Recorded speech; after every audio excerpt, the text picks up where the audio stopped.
오늘은 고난주간 우리가 수요 예배로 예수님을 3번 부인했던 베드로의 모습을 보면서 또 우리의 모습을 한번 살펴보려고 합니다. 이 본문 속 내용의 배경은 이제 가롯 유다가 이제 성전 경비병들과 이 제사장들의 종들이 이제 예수님을 체포하고 이제 불법적으로 대제사장의 집으로 끌고 오는 그런 장면입니다. 예수님이 체포되었을 때 이미 다른 제자들은 다 도망을 갔는데 베드로만 그래도 저 멀찍이서 예수님을 따라가게 됩니다. 우리 55절 다시 한번 같이 읽겠습니다. 시작. 사람들이 뜰 가운데 불을 피우고 함께 앉았는지라 베드로도 그 가운데 앉았다. 그러니까 당시 이제 중동의 이스라엘 지역은요, 이제 낮과 밤의 온도차가 굉장히 심했습니다. 그래서 지금 이제 자정을 넘어 이제 새벽이 되어서 아주 쌀쌀한 날씨가 되온 것이죠. 사람들은 이제 3, 3, 5 모여서 불을 피우고 앉아 있었습니다. 그리고 그 자리에 베드로도 함께 앉아 있었습니다. 베드로는 지금 육신의 몸이 피곤하고 이제 추워서 그렇게 불빛에 가까이 가는데 오히려 그것이요, 이제 자신의 정체가 드러나게 되는 행동인 줄 전혀 인식하지 못했던 것이죠. 우리 56절 같이 읽겠습니다. 시작. 한 여종이 베드로의 불빛을 향하여 앉은 것을 보고 주목하여 이르되 이 사람도 그와 함께 있었느니라. 그러니까 추운 날씨 때문에 불 쪽으로 가니까 자연스럽게 그 불빛에 의해서 자신의 얼굴이 드러나게 되는 거예요. 비춰지잖아요, 다른 사람에게. 그 당시에 뭐 이렇게 전등이나 가로등도 없고 불빛도 없었기 때문에 오로지 이 타오르는 불빛에 의해서만 그 얼굴을 알아보고 확인할 수 있었는데, 베드로는 그렇게 자신의 몸이 추워서 불빛을 향했는데 도리어 자신의 정체가 드러나게 되는 거죠. 그래서 어떤 한 여종이 베드로를 알아보고 거기 있는 사람들에게 말합니다. 이 사람 보니까 저기 그 끌려가는 저 예수와 함께 있었던 자입니다. 그렇게 말을 하는 겁니다. 여러분이 베드로였다고 생각해 보십시오. 얼마나 당황스럽겠습니까? 얼마나 놀랬겠습니까? 얼마나 시겁했겠습니까? 그런데 사람이요, 마음속에 두려움이 있고 마음속에 죄가 있으면은요, 자기도 모르게 그 상황을 피하고 싶고 부정하게 되는 것이 본래 사람의 습성입니다. 우리 속담에도 그렇잖아요. 방귀 낀 놈이 썩낸다고. 자기 죄를 콕 집어서 말하면 가장 첫 번째 하는 반응이 뭐예요? 강하게 부정하고 막 부인하는 거예요. 그게 바로 죄로 물든 인간의 타락한 모습의 본성이고, 그게 바로 저와 여러분들의 모습이라는 거예요. 그래서 베드로는 내가 저 예수를 알지 못한다 라고 부인합니다. 그리고 조금 후에 다른 사람이 또 이제 베드로를 알아챕니다. 너도 그 도당이라. 이 도당이라는 말은요, 그 한 패거리라는 아주 어떤 무리를 경멸할 때 쓰는 표현입니다. 그러자 베드로는 또다시 강하게 아니다 라고 부인하죠. 오늘 우리가 읽은 이 누가복음에는 그냥 부인했다라고만 기록했지만 마태복음 27장 72절에는 뭐라고 나왔냐면 베드로가 맹세하고 부인하여 나는 그 사람을 알지 못한다. 여러분, 유대인들이 맹세할 때는 그냥 우리나라 사람 맹세해 그렇지만, 유대인들이 맹세할 때는 누구를 걸고 맹세하는 거예요? 하나님을 걸고 맹세하는 거예요. 하나님의 이름을 걸고 맹세하는 건데, 베드로는 지금 자신의 처신, 자신의 그 위기를 모면하기 위해서 하나님의 이름을 악용하면서까지 예수님을 모른다고, 하나님의 이름을 팔면서까지 예수님을 모른다라고 부인하는 것이 너무나도 충격적이라는 것이죠. 이것으로 끝이 아니에요. 베드로는 3번째 부인하는데, 이 사람아, 나는 네가 하는 말을 알지 못하노라. 그렇게 말하면서 마태복음에는 저주하며 맹세하면서 부인했다라고 말합니다. 여기서 저주했다는 것은 예수님을 저주했다는 말이 아니라 유대인들이 그 당시에 종종 사용했던 어법이었던 거예요. 그러니까 이런, 우리 구약 성경에 보면 이런 게 있잖아요. 예를 들어서 내가 만일 예수를 안다면, 내가 예수와 한 패거리라면 하나님이 나에게 저주를 내리시고 또 저주를 내리기를 원하노라. 그런 어법인 거죠. 그러니까 그런 식의 말을 하면서까지 자기 자신에게 저주를 퍼부으면서까지 강하게 부인하는 거예요. 다른 사람도 아닌 베드로가 이렇게 예수님을 강하게 부인하는 것이 굉장히 충격적이죠. 여러분, 베드로가 누굽니까? 주는 그리스도시요 살아계신 하나님의 아들입니다라고 고백한 그 사람 아닙니까? 누구보다 예수님 옆에서 가장 가까이에서 예수님께서 하시는 말씀과 예수님께서 직접 다른 제자들은 보지 못했던 그러한 기적들을 더 특별하게 스페셜하게 보았던 제자가 베드로 아니었습니까? 그 베드로가 이 결정적인 순간에 예수님을 모른다고 하고 예수님을 부인했다고 하는 것이 너무나도 충격적인 거예요. 가장 믿었던 사람에게 배신당하는 거죠. 그런데요, 예수님은 이런 베드로의 연약한 모습을 이미 알았다 몰랐다, 이미 알고 계셨어요. 이미 알고 계셨어요. 자신을 부인할 것을 알고 계셨던 거예요. 그런데 베드로가 이렇게 예수님을 부인하기 전에 예수님과 제자들 앞에 뭐라고 말한지 아세요? 22장 33절에 이렇게 나와 있어요. 우리 한번 같이 읽겠습니다. 시작. 내가 주와 함께 오게도 죽는 데에도 가기를 각오하였나이다. 베드로가요, 내가 주님을 위해서, 주님이 감옥에 가면 나도 그 감옥에 따라갈 거고, 주님이 죽는 자리 가면 저도 거기까지 끝까지 쫓아가겠습니다 라고 호언장담했던 거예요. 이게 뭐 일주일 전에 장담한 게 아니에요. 한 달 전에 장담한 게 아니에요. 바로 몇 시간 전에, 아마 뭐 한 두세 시간 전에 이렇게 장담한 거예요. 이처럼요, 사람의 의지는, 사람의 이 결기는 하루도 안 가서 변하게 되고, 자기가 한 말도 스스로 지키지 못하는 것이 우리 인간의 연약함이라는 거예요. 그래서 우리가 어떤 스스로 호언장담을 하거나 제가 예수님 앞에서 이렇게 하겠습니다, 저렇게 하겠습니다 라는 그런 결단이나 결심으로는 우리의 믿음을 결코 지켜나갈 수가 없는 거예요. 여러분, 믿음은요, 내가 예수님을 믿는 믿음은 내가 지켜나가는 게 아니에요. 주님을 믿는 믿음도요, 주님이 지켜주셔야 내가 지켜나갈 수 있는 거고, 주님이 붙들어 주셔야 내가 주님께 붙들림 받을 수 있는 거예요. 그래서 믿음은 처음부터 끝까지 내가 하는 게 없는 거예요. 내가 지키려면, 내가 막 내 열정으로, 내 열심으로 지키려면 우리는 베드로처럼 나의 유익과 나의 실리 앞에서 늘 언제나 변하게 돼요. 그게 인간이에요. 주님께서 찾아와 주셔야 하고, 주님께서 붙들어 주셔야 하고, 주님께서 내가 주님을 믿는 그 믿음을 끝까지 견인시켜 주셔야 내가 주님 앞에 갈 때까지 그 믿음을 지키며 살 수 있는 거예요. 그러니 이것을 우리가 주님의 전적인 은혜라고밖에는 설명할 수 없는 거라고요. 이렇게 베드로가 실패했다면 우리들은 얼마나 말할 것도 없죠. 더더욱 쉽게 실패하고 넘어질 수 있는가를 생각하면서 우리가 순간순간 하나님의 은혜를 간구하면서 하나님께서 나를 붙들어 주실 것을 간구하며 나아가는 우리가 돼야 한다는 것이죠. 여러분, 우리가 매일매일 기도해야 하는 내용이 무엇입니까? 하나님, 저는 연약하고 완악하고 죄인이오니 정말 작은 일에도, 다른 사람의 누군가의 그 작은 말 한마디에도 무너질 수밖에 없는 그런 연약하고 완악한 사람이오니 주님, 오늘도 주의 은혜로 저를 붙들어 주세요. 주님, 오늘도 남편의 그 말 한마디에, 아내의 그 말 한마디에, 자녀의 말 한마디에, 성도의 그 말 한마디에 마음이 무너져버리고 믿음이 떨어져 나가고 내 삶이 추락해버리는 그런 연약한 인생 되지 않도록 저를 붙잡아 주세요. 조금 힘들다고, 조금 내 마음에 들지 않는다고 그냥 확 내려버리고 싶고 다 포기해버리고 싶은 그런 나약한 자녀 되지 않도록 제 인생을 견인해 주세요. 정말 주님께서 원하시는 것이 무엇인지 그렇게 분별하면서 살아갈 수 있도록 주님, 저를 이끌어 주세요. 우리가 그렇게 매일매일 기도하며 엎드리며 나아간다면 우리가 어떤 상황 속에서도 주님을 부인하는 모습이 아니라 나 자신을 부인함으로써 담대하게 내가 누구 앞에서든지 어떤 상황 앞에서든지 내가 주님의 제자임을 고백할 수 있는 신앙 고백을 할 수 있게 된다는 것이죠.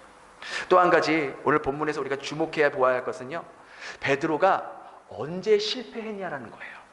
그것을 주목해야 돼요. 베드로가 실패한 게 언제였습니까?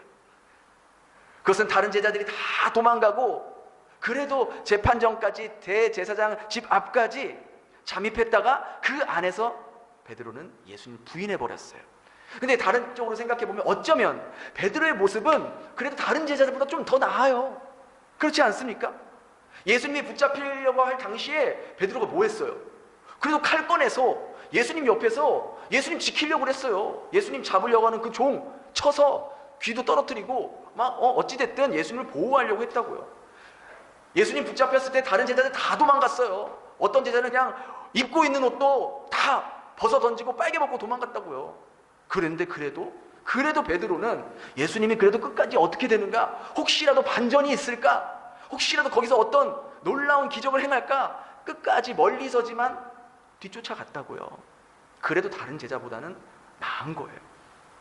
열정을 내서 그곳까지 어찌 보면 두려움을 무릅쓰고 위험을 무릅쓰고 간 거잖아요. 그런데 안타깝게도 바로 그 자리에서 넘어지고 실패하게 된 거예요. 여러분, 우리가요 신앙생활 하다가 넘어지게 되는 것은요, 우리가 나태하고 어떤 영적인 열심을 내지 않을 때 무너지지 않습니다. 오히려 열정을 내고 내가 더 수고하고 더 봉사하고 더 섬기려 할 때 그 자리에서 실패하고 무너질 때가 사실 더 많다는 거예요. 베드로의 경우 예수님의 모습을 끝까지 보기 위해 갔지만 거기서 어디서 무너진 거예요? 한 여종의 그 말 한마디에 무너진 거예요. 그 당시 여종은요 사실 여자들은 남자한테 그렇게 말도 못해요. 종은요 뭐 말할 것도 없어요. 완전히 세상 말로 개무시한 거예요, 베드로를. 말 한마디에, 그 여종의 말 한마디에 완전히 그냥 추락한 거예요. 우리도 마찬가지예요. 우리가요 솔직히 그냥 교회만 왔다 갔다 예배만 드리고 가면요 시험 들 일이 없어요. 그렇지 않습니까? 예배만 드리는데 누가 뭐라 그래요? 아무도 뭐라고 안 해. 그렇잖아요? 아무 헌신도 안 하고 봉사도 안 하고 아무 일 안 하면요 아무 말도 듣지 않고 그렇게 신앙생활 할 수 있어요. 오히려 교회에 여러 가지 직분 맡아서 중직 맡아서 주를 위해서 헌신하고 봉사하고 열심히 노력할 그때 넘어지게 되고 시험 들고 실패할 때가 더 많다고요. 여러분, 그렇다고 오해하지 마세요. 그럼 나는 그렇게 시험 받지 않기 위해서, 실패하지 않기 위해서 아무것도 안 하면 되겠네. 그냥 왔다 갔다만 하고 그냥 예배의 자리만 참석하고 그럼 아무도 나에게 뭐라고 안 하고 아무도 나를 힘들게 하지 않을 테니까. 이런 마음은 하나님의 은혜도 모르고 십자가의 사랑도 모르는 무지한 모습인 거예요. 이런 말씀을 들으는 이유는 우리가 각자의 역할에서, 사역의 자리에서, 어떤 분은 교사로, 어떤 분은 구역장으로, 어떤 분은 성가대로, 어떤 분은 여선교회 임원으로 내가 더 열정을 내려고 할 때, 내 마음이 먼저 앞서서 그렇게 주님보다 앞서갈 때 이렇게 쉽게 무너질 수 있다는 거예요. 그래서 늘 선줄로 생각하면 넘어질까 조심하라는 그 말씀을 기억하면서 주의 말씀을 오늘 우리가 분명하게 들을 수 있어야 된다는 것이죠. 베드로가 왜 넘어졌습니까? 베드로가 왜 부인했습니까? 주님보다 자신이 더 소중하게 여겼기 때문이에요. 나에게 있어서 가장 중요한 게 뭔가? 그게 바로 내 우상이 되는 거예요. 주님보다 내 목숨이 더 소중하게 생각되는 순간 베드로는 실패할 수밖에 없었고 부인할 수밖에 없었던 거예요. 예수님께서 이렇게 말씀하시죠. 누가복음 14장 26절 27절 우리 한번 같이 읽겠습니다. 시작. 무릇 내게 오는 자마다 자기 부모와 처자와 형제와 자매와 더욱이 자기 목숨까지 미워하지 아니하면 능히 내 제자가 되지 못하고 누구든지 자기 십자가를 지고 나를 따르지 않는 자도 능히 내 제자가 되지 못하니라. 우리가 늘 신앙생활하면서 넘어지는 이유가 어디 있습니까? 신앙생활하면서 예수님 믿는다고 하면서 늘 시험에 들고 넘어지고 실패하고 좌절하는 경우가 그때마다 무엇이 문제냐?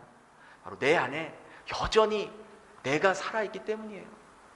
신앙생활 하면서 우리가 정말로 주님만을 앞세우고요, 주님만을 높이려 하고요, 주님의 이름만이 드러나게 하려고 하고 주님을 우리의 가장 최고 우선 가치로 그 위치에 둔다면 우리는 많은 경우 시험에 들거나 넘어지지 않는 그러한 것을 피할 수 있어요. 그런데 내 자아가 살아있고 내 자존심 때문에 내 이름을 조금이라도 드러내고 싶은, 내 능력으로 하고 있다는 걸 다른 사람들이 좀 알아줬으면 하는 그 정말 아무것도 아닌 그 마음 때문에 우리는 많은 경우 넘어지고 시험 드는 경우가 많다는 것이죠. 사람들이 나를 인정해 주지 않을 때, 사람들이 나에게 박수 쳐주지 않을 때, 난 정말 이것 때문에 시간 쓰고 돈 쓰고 에너지 쓰고 마음 썼는데 아무도 그거에 대해서 말해주지도 않고 이야기해 주지도 않을 때, 그때 나에게 가장 우선시돼야 되는 게 무엇이냐? 바로 갈라디아서 2장 20절 우리 한번 같이 읽겠습니다. 시작. 내가 그리스도와 함께 십자가에 못 박혔나니 그런즉 이제는 내가 사는 것이 아니요 오직 내 안에 그리스도께서 사시는 것이라. 이제 내가 육체 가운데 사는 것은 나를 사랑하사 나를 위하여 자기 자신을 버리신 하나님의 아들을 믿는 믿음 안에 사는 것이라. 그죠? 우리가 무엇을 하든지 정말 내가 그걸 하는 이유는, 내가 사는 이유는 오직 내 안에 그리스도께서 사시는 것이다.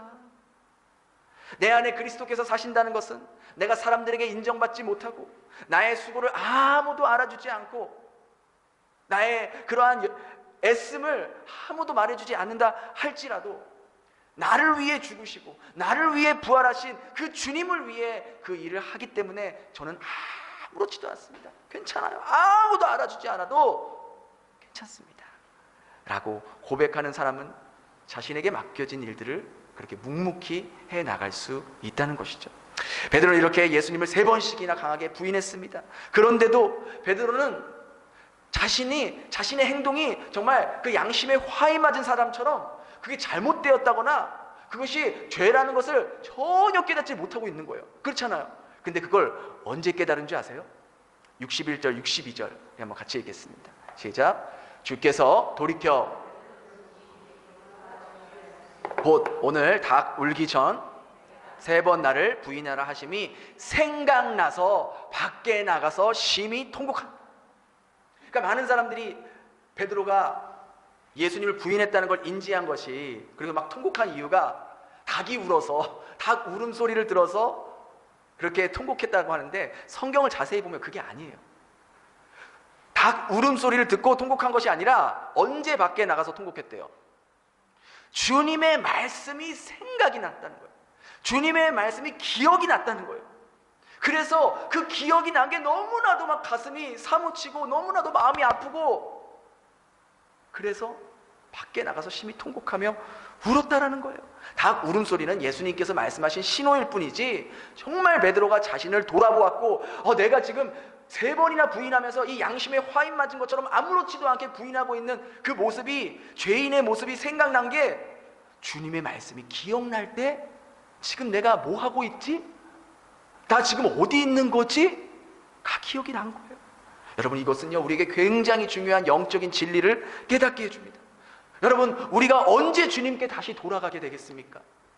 바로 주님의 말씀이 기억이 날 때 우리는 주님의 자리로 돌아가는 거예요. 우리의 양심, 이 화인 맞은 양심, 이 굳어진 양심이 언제 다시 살아나느냐? 다시 주님의 말씀이 생각이 날 때 이 굳어지고 딱딱해진 이 양심이 다시 살아나는 거예요.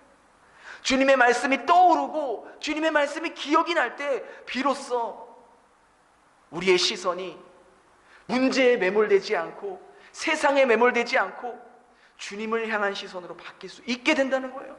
그래서 우리가 날마다 매일매일 말씀을 묵상해야 하는 이유가 여기 있는 거예요. 하루의 시작을 말씀 묵상으로 시작한다는 것은요, 우리가 그 전날 세상에서 얼마나 바쁘게 치열하게 세상 사람들 만나고 또 여러 가지 일들을 하면서 부딪히면서 살아가다가 우리의 느슨하게 풀어져 있는 나의 영혼의 줄을 다시 주님께로 맞추는, 튜닝하는, 조율하는 시간인 거예요. 그러니까 아까도 우리 집사님이 은혜롭게 기타로 또 피아노로 반주해 주시잖아요. 근데 이 기타줄을 하기 전에 다 튜닝을 한다고요. 피아노도 튜닝하고 바이올린도 튜닝을 한다고요. 튜닝 안 하면 음이 안 맞고 연주가 안 되니까. 그것처럼 우리의 영혼도 세상 속에 그냥 놔두면은요 그냥 계속 풀어지는 거예요. 그래서 매일매일 주님의 말씀으로 나의 영혼을 튜닝하는 거예요. 맞추는 거예요. 주님의 주파수에 조정하는 거예요. 그 작업이 우리가 말씀을 묵상하는 작업인 거예요. 우리 교회가 본격적으로 이제 우리 아이들과 큐티하는 지 이제 4개월 됐어요. 올해부터 시작했으니까. 근데 이 4개월간 주의 말씀을 날마다 묵상하면서 하루를 시작한 사람과 그렇지 않은 사람과 믿음의 베이스가 저는 분명히 달라지고 있다라고 믿고 있어요. 그리고 말씀 묵상을 해도 정말 그 말씀 묵상하는 시간을 정말 내 영혼이 주님의 음성을 듣는 시간이다라고 생각하면서 집중하며 묵상하는 사람과, 또 그냥 대충 하루의 루틴으로 생각하면서 그냥 한번 보고 덮어버리는 사람과도 당연히 그 믿음이 달라질 수밖에 없겠죠. 만일 여러분들이요 정말로 매일매일 말씀을 예수님이 나에게 주시는 말씀이라고 생각하면서 하시는 분은 반드시 변화될 수밖에 없어요. 왜냐하면 이 말씀은요 실제예요. 실제. 비록 어제 내 모습과 오늘 내 모습은 그렇게 차이 나지 않을 수 있어요. 한 달 전 내 모습과 오늘 내 모습도 그렇게 차이 나지 않을 수 있어요. 하지만 6개월 전 내 모습과 1년 전 내 모습과 5년 전 내 모습, 10년 전 내 모습과 지금의 내 모습은 달라질 수밖에 없어요. 왜? 이 말씀은 실제하는 말씀이거든요. 이 말씀은 나를 바꿀 수밖에 없는 말씀이거든요. 나는 오랫동안 신앙생활했는데 왜 이렇게 바뀌지 않는가? 왜 내 마음은 항상 이렇게 불안하고 두려운가? 왜 내 삶에 행복과 기쁨을 느끼지 못하는가? 만약 그렇게 느낀다면 지금보다 더 주님의 말씀을 묵상하는 시간을 더 가질 수 있기를 정말 권면합니다. 묵상하는 게 정말 어려우면요 저에게도 말씀해 주세요. 우리 구역장님들에게 말씀해 주세요. 저희가 정말 여러분들을 도와드릴 언제든지 준비가 되어 있습니다. 여러분, 제 역할이 뭡니까? 여러분 스스로 예수님을 만나고 예수님의 음성을 듣게 도와주려고 하는 그 역할 아니겠습니까? 저는 정말로 여러분들이 이 성경을 통해서 예수님의 음성을 듣고 그 음성대로 매일매일 남편을 대하고 자녀를 대하고 여러분과 관계되어 있는 사람들을 대하고 그러길 정말 바라는 사람이에요. 정말로 이 성경을 말씀 묵상하는 시간이 여러분들이 재밌어하고 기다려하는 그 드라마를 보는 그 시간보다 더 기다려지고 더 재밌어지고 더 기쁨이 넘치는 시간이 되길 바라요. 아, 목사님 어떻게 성경이 그 재미있는 드라마보다 어떻게 재밌겠어요? 너무 과장이에요. 아니에요. 정말 여러분이 이 말씀에 정말 그 맛을 보면 왜 성경 기자들이 이 성경 말씀을 꿀과 같다고 했겠어요? 그게 그냥 하는 말이 아니에요. 정말 이 단어 하나하나, 말씀 한 땀 한 땀이 나를 향한 말씀이라고 생각된다면 그 시간이 너무 기다려지는 거예요. 그 시간이 너무 기쁘게 느껴지는 거예요. 마치 매일매일 보석을 발견하는 정말 그 희열을 느끼게 되는 거예요. 베드로는요, 여러분 보세요. 베드로는 예수님과 함께 있을 때, 예수님 딱 옆에 붙어 있을 때는요, 베드로는 그 무엇도 두려워하지 않았어요. 근데 어떻습니까? 예수님과 저 멀찍이 떨어져 있으니까 두려움에 사로잡힌 거예요. 결국 예수님을 부인하는 자리까지 떨어지게 되잖아요. 바다 위를 걸을 때도 그랬잖아요.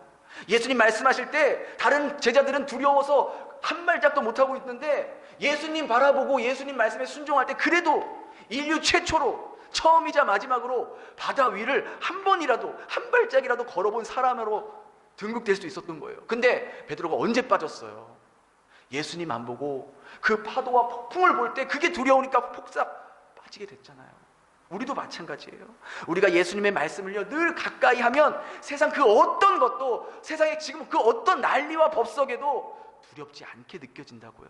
심지어 죽음조차 예수님과 나와의 관계를 끊어놓을 수 없는 거라고 믿어진다니까요.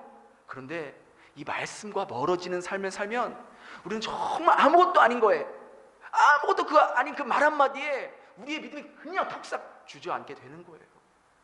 나의 열정이나 나의 의지나 나의 열심이 주님의 말씀보다 앞서지 않도록 조심하시길 바랍니다. 내가 주의 말씀을 늘 깊이 묵상하다 보면요, 여러분, 나의 열심으로 살아가는 모습이 아니라 내 안에 계신 예수님의 열심으로 살아가는 내 모습을 여러분들이 발견하게 된다는 거예요.